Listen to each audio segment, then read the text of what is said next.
কয়েক সপ্তাহ ধরে শুক্রবার যেন বাসায় থাকতে পারতেছি না, কারণ দাওয়াত থাকে একটার পর একটা। এই শুক্রবার কোনো দাওয়াত ছিল না, তাই শুক্রবার দিন সকালে অনেক রিল্যাক্স করে সকালে নাস্তাটা করে নিলাম। আর সকালে নাস্তা করতেছিলাম আর চিন্তা করতেছিলাম যে আজকে কি কি কাজ করব, কারণ আজকে আমার সংসারও অনেক কাজ আছে। শুক্র শনিবার যেহেতু বাচ্চাদের স্কুল বন্ধ থাকে, তো সেই 2 দিন অনেক কাজ থাকে আমাদের গৃহিণীদের।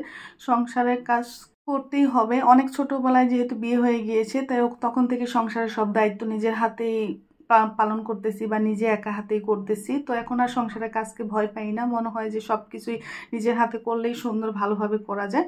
তো আমার ঘরটাকে ভালোভাবে ক্লিন করে নিলাম, ফার্নিচারগুলো মুছে নিয়েছি, বেডশিটটা চেঞ্জ করে দিয়েছি। তো ঘর আসলে বেডশিটটা চেঞ্জ যেদিন করা হয় সেদিন ঘরটার লুকিংয়ে অন্যরকম লাগে।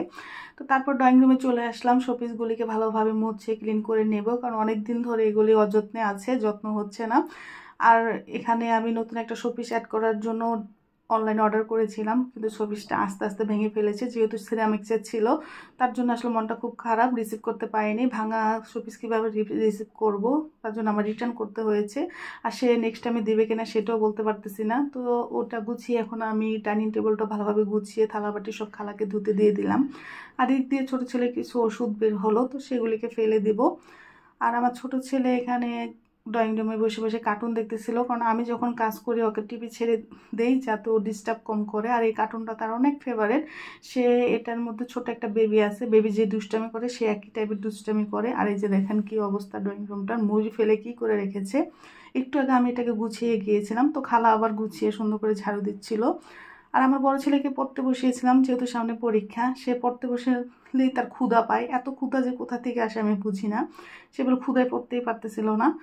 তো এখানে পাকের ঘরটা খালা ভালোভাবে ধুয়ে ক্লিন করেছে। আমি আসলে এগুলিকে গুছিয়ে পাকের ঘরটা লক করে রেখে গিয়েছিলাম, কারণ আজকে রান্না বাড়া ছিল না, আম্মু খাবার পাঠাবে, তার জন্য রিল্যাক্সে সংসারে কাজ করতেছিলাম। আর আমার ছোটো ছেলে মাঝে মধ্যে পাকের ঘরে এসে চুলাটা অন করে ফেলে, কারণ আমার চুলাটা অন করা খুবই সহজ। তার জন্য আসলে সেফটির জন্য আমি বেশিরভাগ পাকের ঘরটা লক করে রাখি। আর বেসিংয়ের উপর একটা গাছ রেখেছিলাম, মানি প্লান্ট। ঘরের ভিতরে গাছ থাকতে ভালোই লাগে, কিন্তু এই জায়গায় আমার গাছগুলি টিকে না, পাতাগুলি সব মরে যায়, কারণ এখানে আমার কোনো জ্বালানা নেই, তার জন্য আলো বাতাসও খুব কম আসে, তার জন্য হয়তো বা গাছ মরে যায়। কিন্তু কী করব, ভালো লাগে দেখে রাখি। তো গাছটাকে ক্লিন করে নিলাম। আর একটু আগে আমি এই ঘরটাকে ভালোভাবে ক্লিন করে গিয়েছিলাম। এই যে দেখেন আমার ছোট ছেলে কি করতেছে। তো অনেকেই বলে আমার বুয়াই নাকি সব কাজ করে দিয়ে যায়, আমি কি কাজ করি। তো তাদেরকে যদি একদিনের জন্য আমার বাসায় ইনভাইট করে আনতে পারতাম, যে সারাদিন তারা দেখতো আমি কি করি।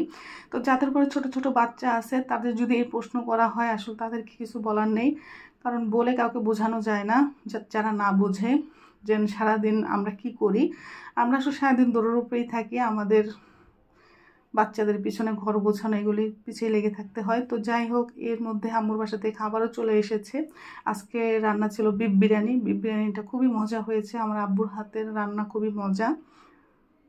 তো প্রত্যেক শুক্রবারই আম্মুর বাসা থেকে খাবার আসতেছে, তার জন্য আসলে আমি শুক্রবার দিন রিল্যাক্সে থাকি, কোনো কাজ থাকে না, ওদিন সংসারের কাজ করি শুধু, ভালোই লাগে। আর প্রত্যেকটা সন্তানের কাছে তার মা বাবার হাতের রান্না খুবই মজা। আমার ঘরে সবাই খুবই পছন্দ করে, আমার হাজব্যান্ড, আমার বাচ্চারা সবাই খুবই মজা নিয়ে খায়। তো যাই হোক, খাবার পরে যে কোকোকলাও পাঠিয়ে দিয়েছি সেটাও খাচ্ছি। তো আমার ছোট ছেলে কোকোলা খাওয়ার জন্য অনেক হয়ে গিয়েছে, তো সেটা তার বাবা ভেঙে দিচ্ছিল, তো সে একটু দুষ্টামি করলো, ছেলেকে দিয়ে যে আমাকে দিল যে তোমার আম্মু আগে খাক। তো সেটা কেন দিয়েছে, সে রাগ করেছে। ছোটো মানুষ তো পায়েটা বেশি পেতে চায়, আর পায়ও বেশি।